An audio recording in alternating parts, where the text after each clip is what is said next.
Mis amados, qué gusto saludarles. Buenos días. Bienvenidos a este tiempo de oración escritural. Como siempre, doy gracias a Dios por cada uno de ustedes porque se disponen a recibir una palabra y a orar la palabra, orar el propósito de Dios, orar la intención de Dios es lo mejor que podemos hacer cada día para estar eh, dentro de su voluntad. Cuando uno ora la palabra, está orando esa voluntad divina, lo que Dios planeó para cada uno de nosotros. Y hacemos bien porque bendecimos nuestras vidas, bendecimos la vida de nuestra familia, bendecimos a nuestra comunidad cuando intercedemos por ellos, cuando le decimos a Dios que tenga misericordia de ellos, así como tuvo y ha tenido misericordia de nosotros. Hoy quiero invitarles a que en sus Biblias puedan confirmar la lectura en el libro de Lucas, Evangelio, según San Lucas, capítulo 24.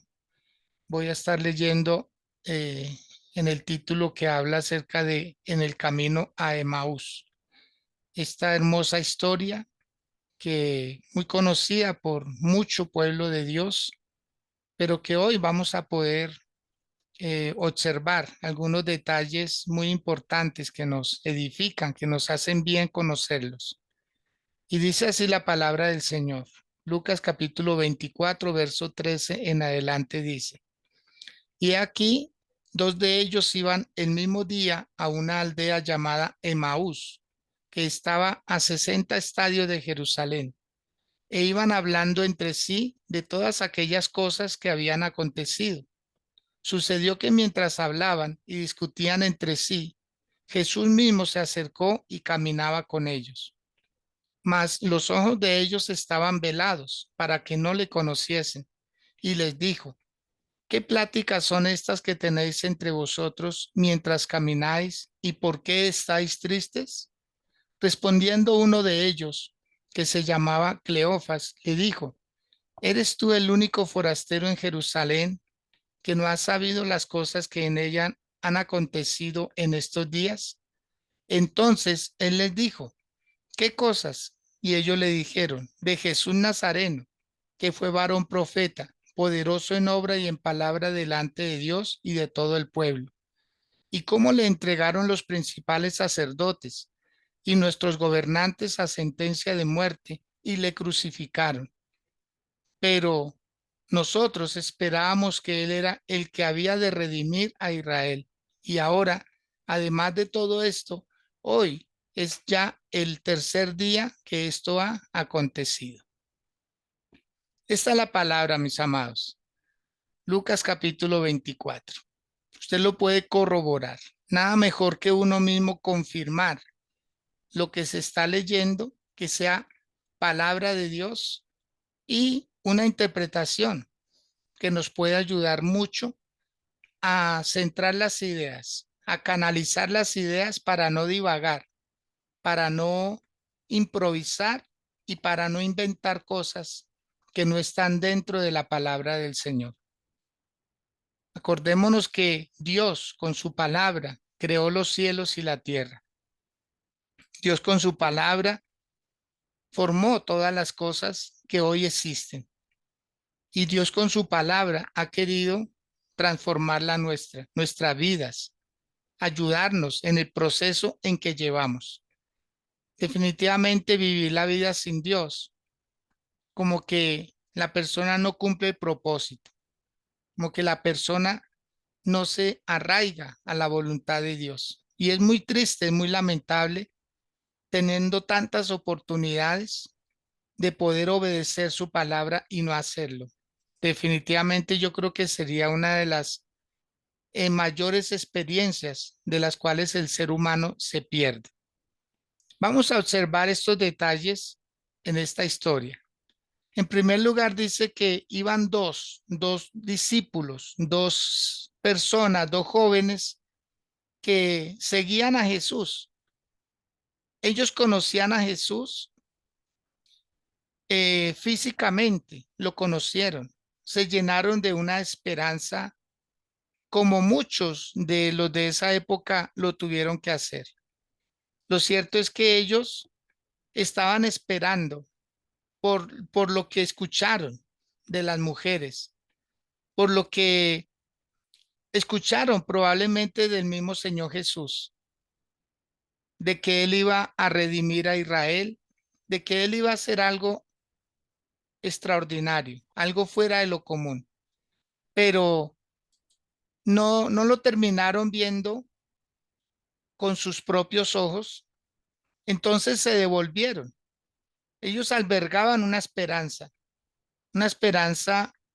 de palabras, una esperanza de lo que se intuye iba a ser la solución a tanto dolor, tanto martirio que ellos tenían por parte del pueblo romano, porque estaban subyugados, habían sido conquistados por ellos y ellos anhelaban un Salvador, así como el pueblo de Israel en el tiempo de Faraón, que se levantó un Moisés y con mano fuerte, pero más que con la mano fuerte de Moisés, con la mano fuerte de Dios, respaldando a Moisés para salvar al pueblo. Pero aquí fue muy diferente.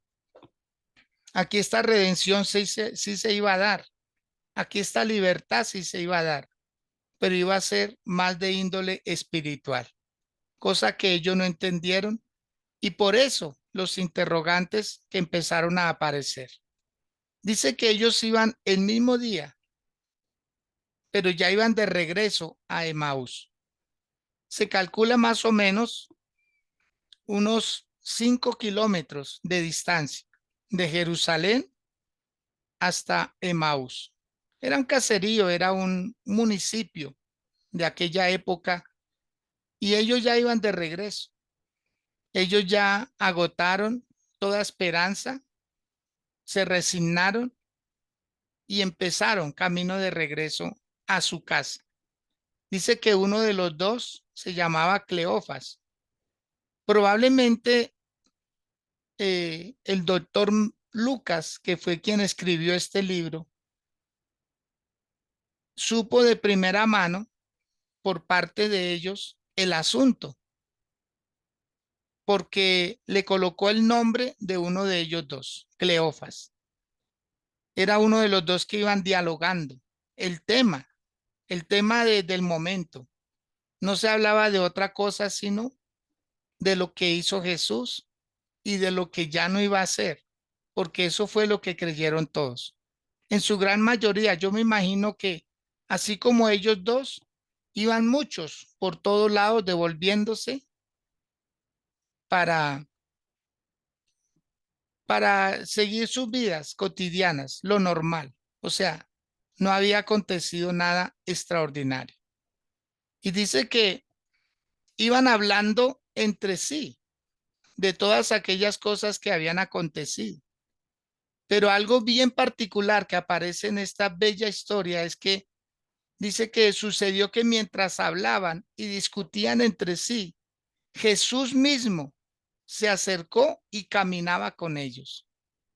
Jesús mismo se acercó, pero probablemente como ellos estaban tan angustiados, estaban tan tristes, estaban tan resignados a que no había pasado lo que ellos querían que pasara. Entonces Jesús se acerca a ellos. Mire cómo es la obra de Dios. Y esto sigue pasando. Alguien dijo que el que habla de Jesús terminará hablando con Jesús.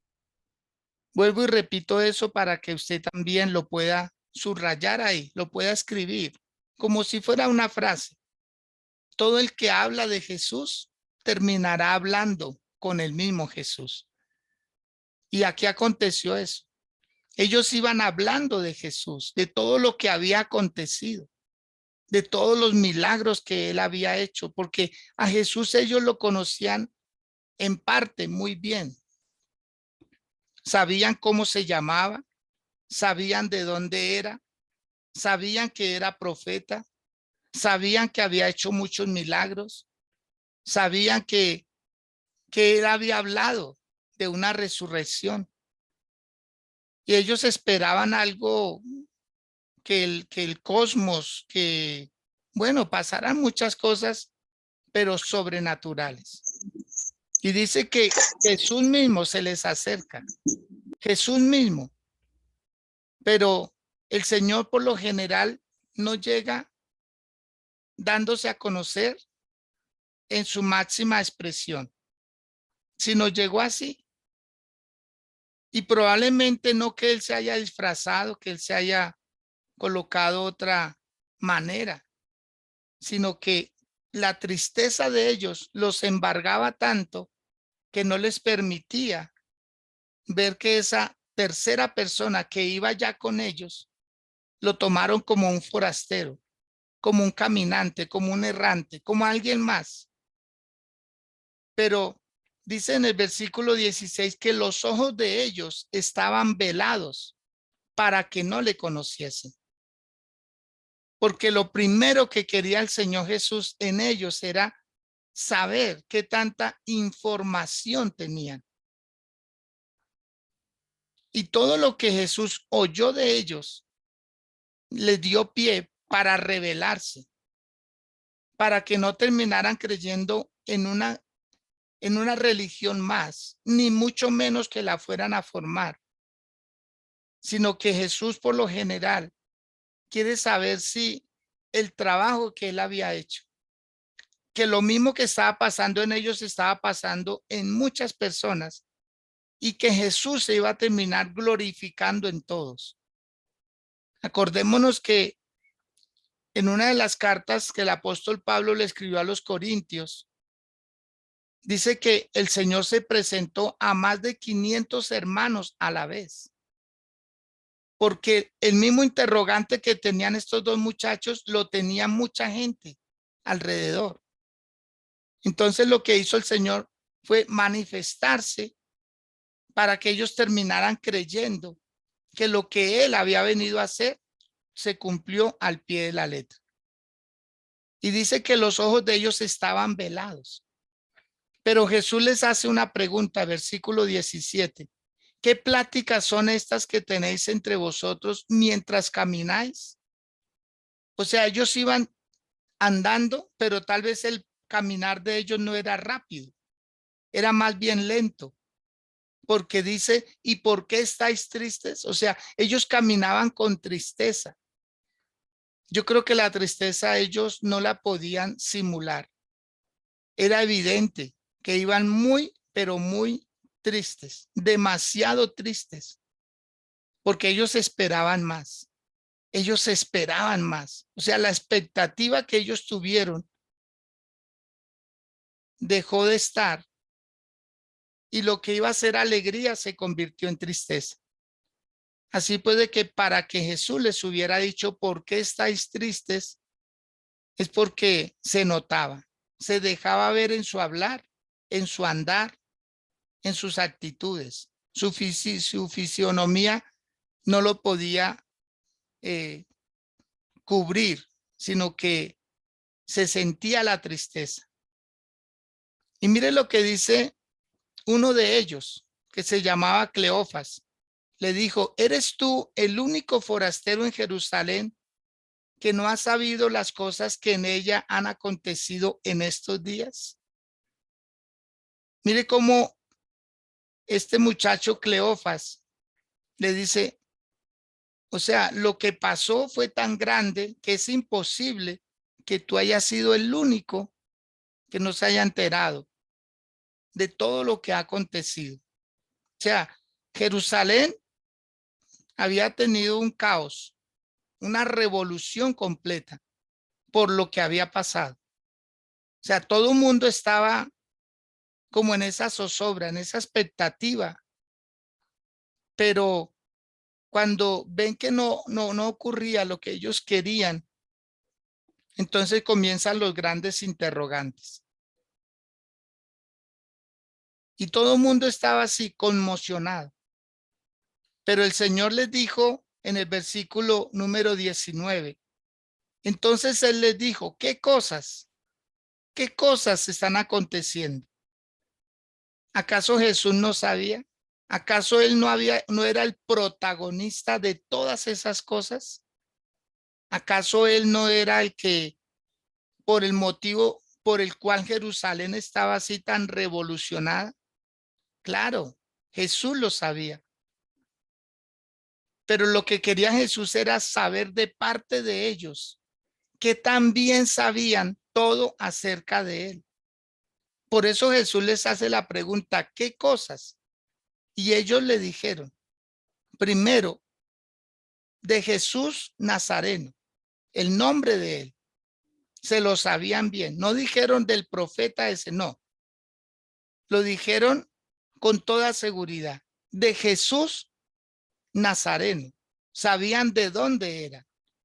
Sabían que se había criado en Nazaret. O sea, ellos sabían los detalles. Ellos no eran ignorantes. Ellos sí se habían tomado el tiempo de saber bien quién era Jesús. Y luego dice que fue varón profeta. O sea, ellos no lo intuyeron, ellos lo comprobaron, que era un profeta de Dios. Luego dice que era poderoso en obra y en palabra. O sea, ellos describieron a Jesús muy bien. Por eso era que albergaban tanta esperanza, como nos pasa a nosotros, que entre más conocemos de Dios, más podemos saber de lo que Él es capaz, de lo que Él es capaz. Por eso, mi amado, no podemos nosotros en estos tiempos de tanta turbulencia que hay en el mundo, de tanta zozobra, de tanta angustia, ser atrapados en esa red de lo que muchos ya están y seguir esa corriente de desesperación como si no tuviéramos un Dios todopoderoso que es capaz de cambiar las circunstancias. Ellos sabían muy bien quién era Jesús, de dónde era Jesús, que era un profeta, que era poderoso en palabras y en obras, y que Dios testificaba de él y el pueblo también. O sea, ellos se incluían dentro del pueblo. Describir a Jesús de esa manera, por favor, eso prácticamente que obliga a Dios a actuar, como fue en este caso. Como ellos sí sabían exactamente quién era Jesús, entonces ellos dicen la otra parte, lo que no les gustaba. Dice en el versículo 20, ¿y cómo le entregaron los principales sacerdotes? O sea, ahí se da uno cuenta que ellos eran unos buenos discípulos de Jesús. Probablemente vamos a deducir que ellos estuvieron dentro de los 70 que envió Jesús a predicar por las aldeas. Para conocer tanto de Jesús y para decir que los sacerdotes de la época fueron los que entregaron a Jesús a muerte, era porque ellos no querían seguir con esos sacerdotes. Ellos querían era a Jesús. Ellos amaban a Jesús. Por eso su tristeza. Miren, mis amados, hay muchas personas que les da tristeza dejar una iglesia, pero no les da tristeza dejar a Dios. Piensan que lo más grande es dejar la iglesia. No, no, no, no. No, para nada. Lo más difícil y lo más terrible para cualquier persona sería dejar a Dios. Eso sí es terrible. Pero hay personas que se sienten tristes por ciertas circunstancias, por ciertos lugares. Qué tristeza dejar mi barrio. Qué tristeza dejar mi trabajo. Qué tristeza dejar a mi novio. Qué tristeza dejar mi carrera universitaria y muchas cosas más. Todo esto es reemplazable. Lo que no es reemplazable es Dios. Por eso el Señor dice, buscad a Dios mientras que puede ser hallado. Porque llegará el día, mis amados, en que no se va a poder. Por más que se quiera, no se va a poder. Por eso tenemos que aprovechar estos tiempos y esta presencia de Dios con nosotros, porque llegará el momento en que Él ya no estará, ya no estará. Por eso el lugar de tormento se vuelve un tormento porque Dios no está ahí. Se vuelve un tormento por el solo pensar que se pudo tener y no tenerlo, porque allá no se olvidará, allá no se borrará la memoria. Pero los que pasemos para el cielo con el Señor, en el cielo no habrá memoria de lo que pasó en la tierra. Pero en el infierno, en el lugar de tormento, allá todos los días la gente se acordará de que pudieron recibirlo y no lo recibieron. ¿Sabe cuántas personas cruzaron por iglesias, pero que hoy están en ese lugar? ¿Sabe cuántas personas nacieron en hogares cristianos, pero se rebelaron en algún momento de sus vidas y ahora están allá? De todo eso se van a acordar y ese va a ser el mayor tormento eternamente, poder haber tenido esta oportunidad y no haberla aprovechado. Por eso usted hace bien, mi amado, independiente de la circunstancia, independiente de lo que esté viviendo, usted debe mantenerse siempre firme en el Señor. Firme en el Señor, que nada lo saque del propósito. Mire, estos muchachos iban hablando de Jesús, iban hablando de lo que para ellos no pasó, pero sí estaba pasando. Lo que pasa es que la tristeza, la incertidumbre, la angustia no dejan que uno pueda entender los movimientos de Dios. Y el Señor está ahí. El Señor no nos abandona, Él no nos deja. Él tiene misericordia de nosotros. Él es un padre que cuida a sus hijos. Él es un Dios que protege su creación. Por lo tanto, en estos tiempos de tanta turbulencia de toda clase social y espiritual, es necesario estar muy firmes en Él. Porque ellos lo dijeron. ¿Acaso tú no sabes que los principales sacerdotes y nuestros gobernantes lo entregaron a muerte y le crucificaron? ¿Tú no sabes eso? Le decían estos dos muchachos, porque no sabían quién era el que estaba hablando con ellos. Y dice el verso número 21, pero nosotros, ¿sí ve? Qué bonito hablar en primera persona así. Pero nosotros esperábamos que Él era el que había de redimir a Israel. Y ahora, además de todo esto, hoy es ya el tercer día que esto ha acontecido. O sea, probablemente ya era tarde. Ese día estaba declinando. Ellos ya iban prácticamente a oscuras o entre oscuro y claro, al atardecer. Ellos ya iban camino a su casa, pero casi que no querían llegar. Ellos iban a paso lento, charlando del tema, pero cada uno diciendo lo suyo para agregarle más dolor al que ya había. Versículo número 22. Aunque también ahí comienza como otra historia. Ahí comienza como un buen ánimo. Miren lo que es hablar uno con las personas correctas. Que llega un momento en donde se deja de hablar del tema que trae tristeza como para hablar de un tema que trae optimismo, que trae alegría. Miren lo que dice en el verso 22. Aunque también nos han asombrado unas mujeres de entre nosotros, las que antes del día fueron al sepulcro.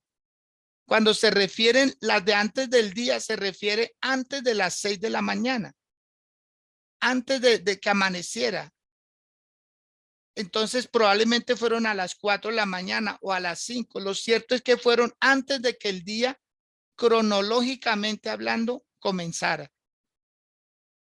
pero nos han asombrado, dijeron. Mire que ellos eran buenos creyentes, pero también los buenos creyentes tienen derecho a dudar, tienen derecho a sentirse tristes. Y esa es la historia real de ellos.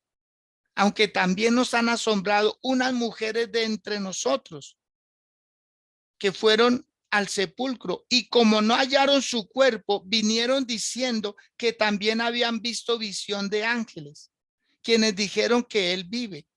Y fueron algunos de los nuestros al sepulcro y hallaron así como las mujeres habían dicho, pero a él no le vieron. O sea, está hablando de María Magdalena y la otra María, probablemente de Salomé, la mamá de Jacobo y de Juan. Y está hablando también de los discípulos que fueron. Probablemente están refiriendo a Pedro y a Juan, que encontraron el lienzo envuelto, encontraron las vestiduras de Jesús envueltas en orden. Y todo esto los asombraron. Y miren lo que dice el mismo Señor Jesús en ese diálogo. Dice, entonces él les dijo, oh insensatos y tardos de corazón para creer todo lo que los profetas han dicho. O sea, el Señor va a la raíz del problema. ¿En dónde estaba el problema de ellos? En la mente. ¿En dónde estaba la solución de ellos? En el corazón.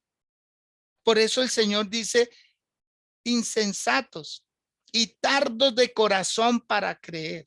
O sea, ellos creían con la mente, pero les faltaba creer con el corazón. Amados, no se extrañe, no se extrañe de todo lo que está pasando. Dele gracias a Dios que usted está en el camino, pero muchas personas están en una iglesia con su mente, pero no con su corazón. Y aquí necesitamos estar convertidos de mente, de corazón y de hechos. Porque Jesús fue a la raíz del problema. Dijo, el problema de ustedes es que todo lo piensan aquí y todo lo viven aquí y todo se lo imaginan aquí, pero no dejan que baje la palabra. Es que Jesús vino a eso, a buscar el corazón del hombre. El corazón endurecido lo quiere cambiar. ¿Y cuál era la incertidumbre de ellos? Que estaban trabajando acá en su mente nomás. Por eso el Señor es un poco radical con ellos y les dice, así como están ustedes, están los demás. Porque todo lo quieren trabajar acá y no lo procesan acá, en el corazón. Y les dice, ¿por qué no le han creído a los profetas? ¿Acaso no era necesario que el Cristo padeciera estas cosas y que entrara en su gloria?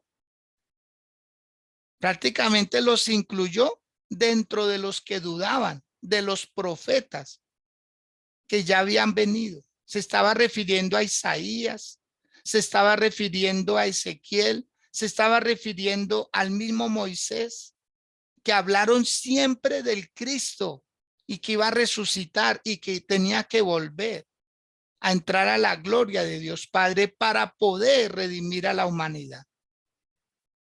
Dice el versículo 27, y comenzando desde Moisés y siguiendo por todos los profetas, les declaraba en todas las escrituras lo que de él decían. O sea, ¿qué hizo el Señor Jesús con estos dos muchachos? Explicarles lo que ellos ya sabían. O sea, ellos no eran ignorantes, amados, ellos no eran ignorantes. Ellos no fueron personas que estaban allá en Jerusalén porque sí. Ellos probablemente habían dejado su casa y se habían venido a vivir. No era mucha la distancia, eran apenas 5 kilómetros. Pero es que ellos no se querían perder un solo paso con el Señor Jesús. Ellos querían estar con Jesús. Ellos amaban a Jesús, pero se les había ido. La muerte se lo había llevado. Y lo que ellos esperaban no pasó, que él hubiera resucitado. Solamente ellos sabían por por conocimiento, pero no por experiencia. Ellos sabían porque escucharon que dos mujeres y que luego dos discípulos comprobaron que él no estaba ahí, pero no más. Eso era todo lo que sabían. Por eso el Señor ama a las personas que lo aman a él. Él ama a los suyos. Y estoy seguro que usted, Angélica Sánchez, ama a Jesús con todo su corazón. Estoy seguro que usted, Andrés Plazas, de igual manera, con sus hogares, con sus familias. Ustedes son jóvenes y qué bueno amar a Jesús desde la juventud. Estoy seguro que usted, Claudia Ramírez, igual que su esposo y sus niñas, aman a Jesús. Por eso Él está donde es amado.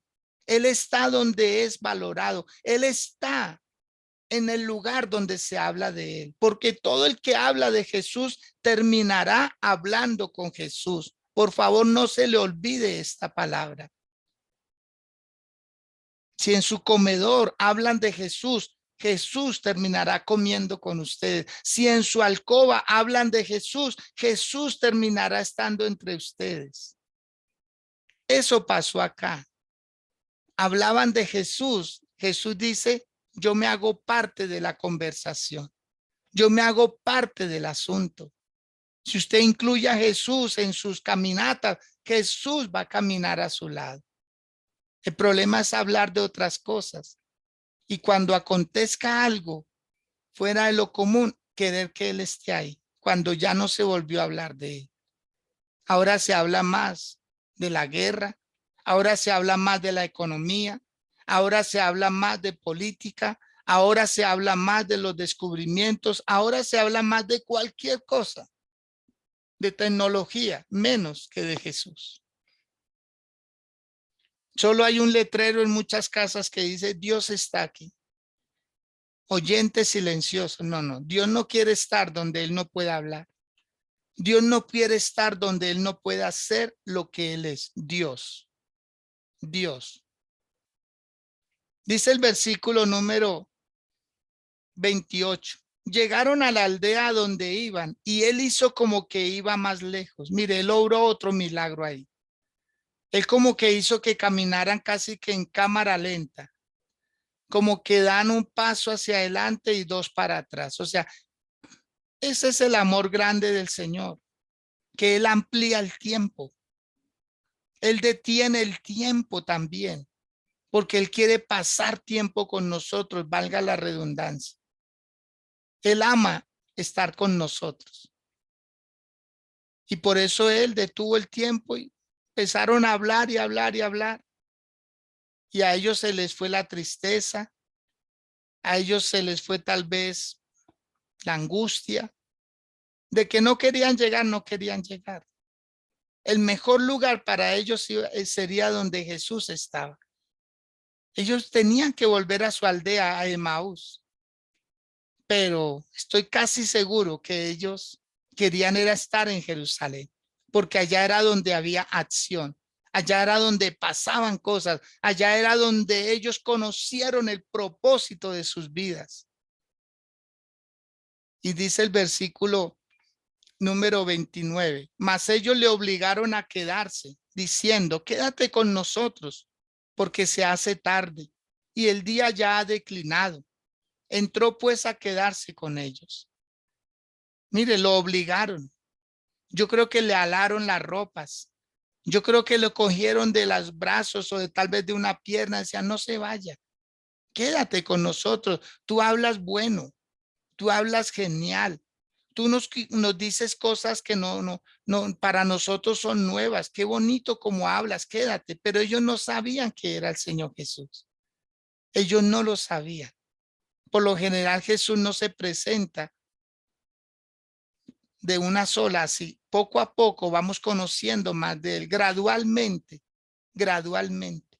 Está la experiencia de todo cristiano que no conoce a Dios en su totalidad, sino va conociéndolo así, como si fuera alumbrando la luz, hasta que Él quede claro en nosotros, en nuestras vidas. Versículo 30, y aconteció que estando sentado con ellos a la mesa, tomó el pan y lo bendijo, lo partió y les dio. Eso que él había hecho o que estaba haciendo ahí, lo acababa de hacer 3 días antes con sus discípulos en la última cena. Ellos no estuvieron en esa cena. Ellos no estuvieron ahí, pero ellos veían cómo Jesús partía el pan cuando se multiplicaron los panes y los peces y en otras ocasiones más. Ellos vieron eso. Dice que cuando Jesús parte, bendice y les da el pan, les fueron abiertos los ojos y le reconocieron, mas él se desapareció de sus vistas. Eso era lo que quería Jesús, que ellos supieran que todo lo que era un murmullo era una realidad. Eso que dijeron las mujeres que resucitó, sí, ellos lo pudieron comprobar de primera mano.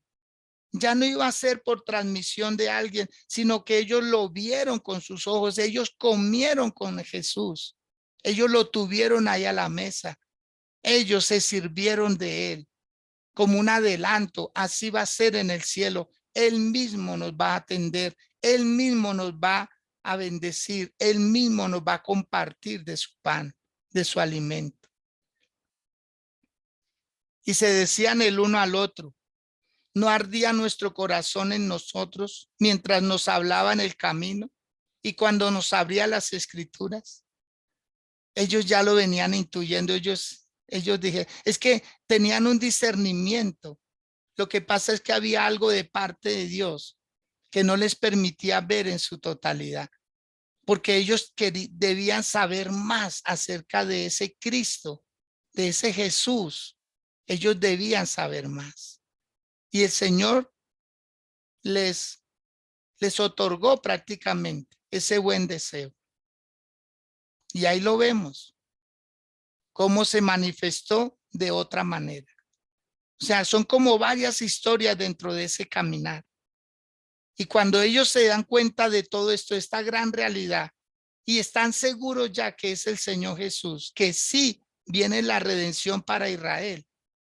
Dice que ellos se levantaron en esa misma hora y se devolvieron a Jerusalén y hallaron a los 11 reunidos y a los que estaban con ellos, que decían: ha resucitado el Señor verdaderamente y ha aparecido a Simón. Entonces ellos contaban las cosas que les habían acontecido en el camino y cómo le habían reconocido al partir el pan. O sea, una evidencia más. Acordémonos que Jesús, después de que resucitó, estuvo 40 días con la gente que lo siguió. 40 días antes de subir al cielo. Él aprovechaba el momento, caminaba con unos, iba donde otros, estaba aquí, estaba allá, para que la gente no terminara diciendo: no pasó nada.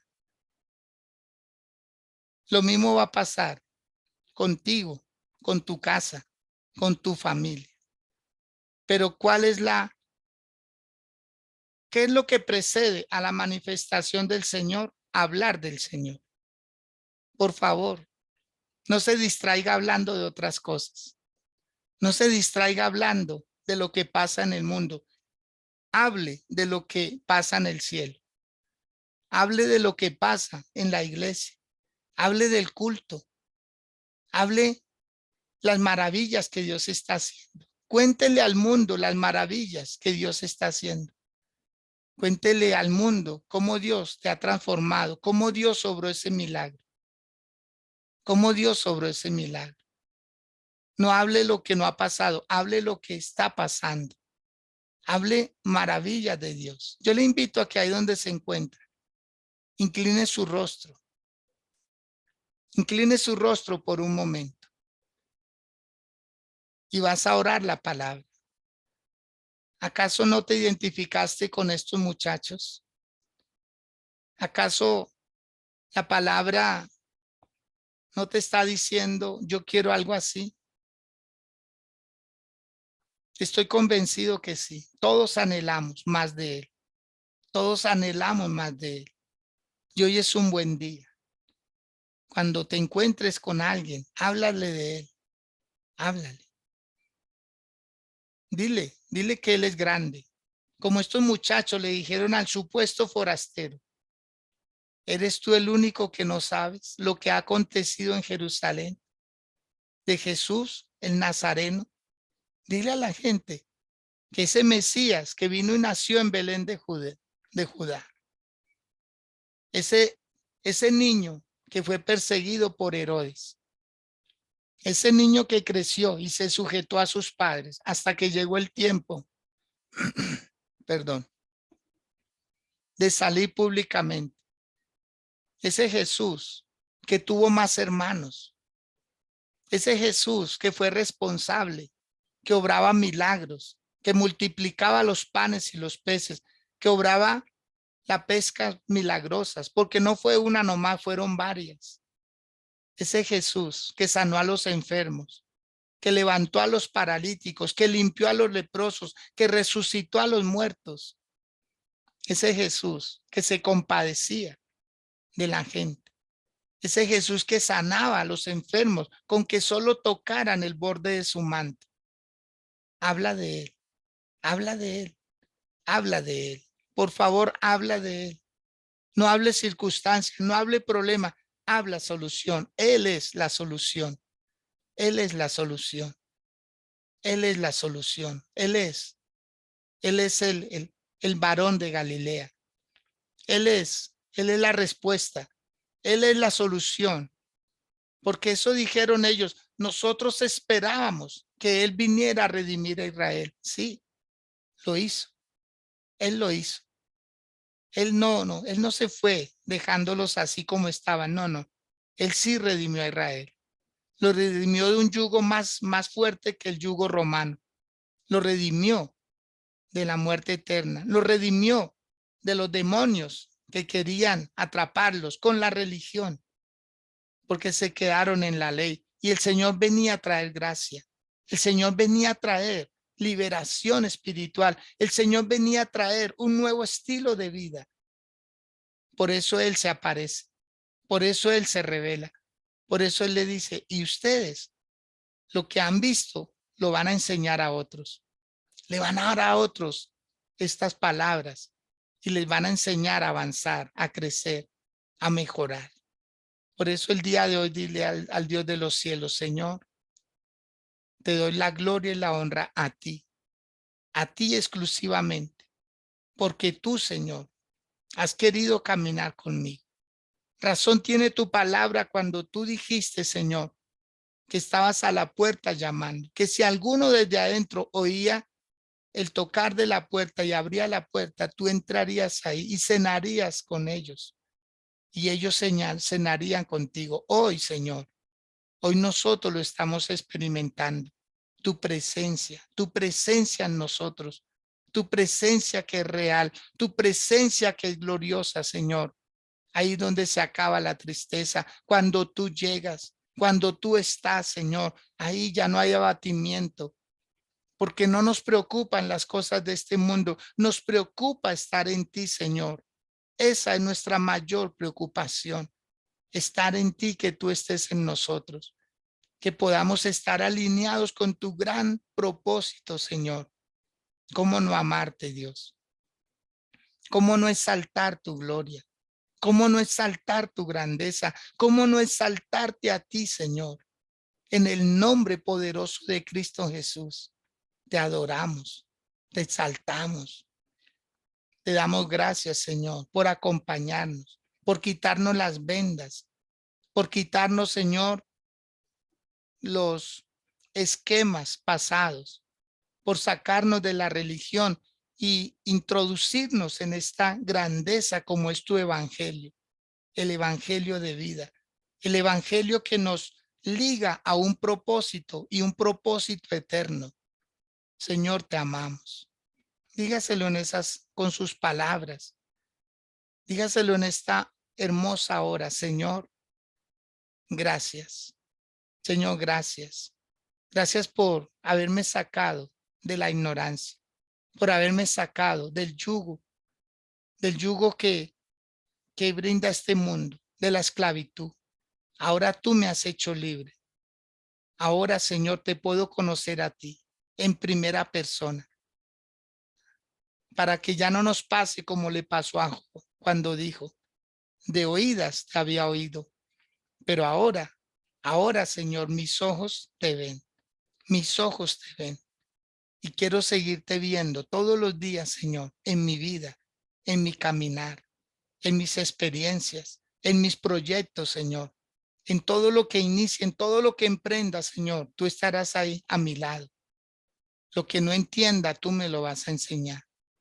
Lo que no comprenda, tú me vas a ayudar a tener la capacidad de comprensión. Señor, gracias. Gracias por todo. En el nombre de Jesús. Amén y amén. Bien, mis amados, qué bendición poder compartir con ustedes palabra de vida, porque esto es la palabra de Dios, es viva y es eficaz. Yo quiero pedirle favor a Angélica Sánchez, esta niña hermosa de Dios. Si se le facilita, mi amor, prender su micrófono, por favor, hágalo. Nos saluda y bueno, nos dicen que ayudó esta palabra. Bienvenida, Angélica. Amén, mi pastor, buenos días para todos. Amén. No, mi pastor, pues pensar en Jesús es pensar, yo creo que en lo más bello. Siempre he tenido la certeza de que es muy lindo saber que cuentas con alguien incondicional, que cuentas con alguien que no te va a lastimar, que no te va a fallar, que te corrige, que te enseña, que te dirige. Para mí Jesús es más que, como dice las canciones, más que una religión. Para mí Él es como lo más grande, la certeza de que no estoy sola, la certeza de que lo que yo quiera emprender, de que los sueños que tengo, de que los proyectos que tengo, voy a contar con Él, de que voy a tener su mano para sacarme de cualquier profundidad a la que el mundo nos quiera hundir, de que voy a tener su abrazo cuando me sienta quebrada. Para mí Jesús es, mejor dicho, aquí en mi casa hemos tratado de enseñarle a nuestra hija que Jesús es lo más grande, que no hay un mundo más grande en el que Jesús no pueda defendernos, no pueda ayudarnos. Entonces, para mí, yo creo que todos hemos llegado a ese punto de la vida en donde dudamos de las promesas, en donde dudamos de quizás la compañía, en donde dudamos de que alguien pueda estar, de que lo que estemos pasando tenga un plan. Yo creo que todos hemos pasado por eso y los que no, igual vamos a pasar. Y realmente poder contar con que Jesús siempre va a estar para nosotros y tener esos encuentros. Yo creo que en los momentos más oscuros de la vida es en donde tenemos los encuentros más bonitos, más sinceros con Jesús. Así como estos muchachos iban desorientados, iban perdidos, estaban quebrados en sus corazones, estaban quebrados porque es que Jesús era todo lo que acabo de mencionar para ellos, yo creo. Y quedaron solos, se sentían solos. Y, y que llegue Jesús ahí les recuerde, yo creo que los exhortó, venga, yo estoy con ustedes, acá estoy, yo no me he ido, yo les enseñé que voy a permanecer. Entonces, no, para mí creo que lo más hermoso, no existe nada más hermoso. Entonces, que todos tengamos la certeza de que Jesús realmente está para nosotros, realmente, no hay nadie más a quien acudir, nadie, solamente Él. Entonces, gracias, mi pastor, bendiciones y feliz día para todos. Amén. No, mi Angélica, qué hermosas palabras y qué seguridad, qué confianza que una niña muy joven, una madre muy joven, una esposa muy joven, pero una hija de Dios en todo el buen sentido de la palabra, que pueda hablar con esa propiedad. Eso es lo que debe de hacer toda persona que confiesa que Jesús es su Señor, hacerlo el hacedor de su vida, hacerlo el hacedor de sus milagros y que no haya otra opción. Qué mejor que no haya otra opción. porque Él es la única opción. Alguien dijo, Dios no tiene plan B, porque el plan A le funciona muy bien. Él no necesita de un plan B. Él no necesita de ayudas adicionales. Él quiere es un corazón contrito y humillado, obediencia ante todo. Y los resultados vendrán por sí, porque el que obedece un principio tendrá una consecuencia agradable. Que todo en nuestra vida sea una consecuencia de algo que estamos haciendo en Dios. Y lo vamos a ver. Así pues, mis amados, que me alegra mucho que a esta palabra haya llegado a sus vidas, a sus corazones, y que nunca se sientan solos. En el nombre de Jesús, no se sientan solos. No vale la pena buscar la tristeza o la lástima de alguien. No, para nada. El único que puede levantar los brazos caídos es Él. Él sí nos va a ayudar. Él nos entiende. Como acaba de decir Angélica, ella no se halla en otro Señor, porque no hay otro Señor. Ella no se halla en otro mejor lugar. Ella está en el lugar indicado. Está en el Dios indicado. Igual nos pasa a los demás. Les bendigo, los quiero mucho. No olvidemos, mañana tenemos nuestra reunión familiar, 9 de la mañana, y vaya con su familia, vaya con todo su hogar e invite a alguna persona. ¿Para qué? Para que también reciban a este Cristo maravilloso. Les bendigo. Les deseo un feliz resto de día. Que estén muy bien.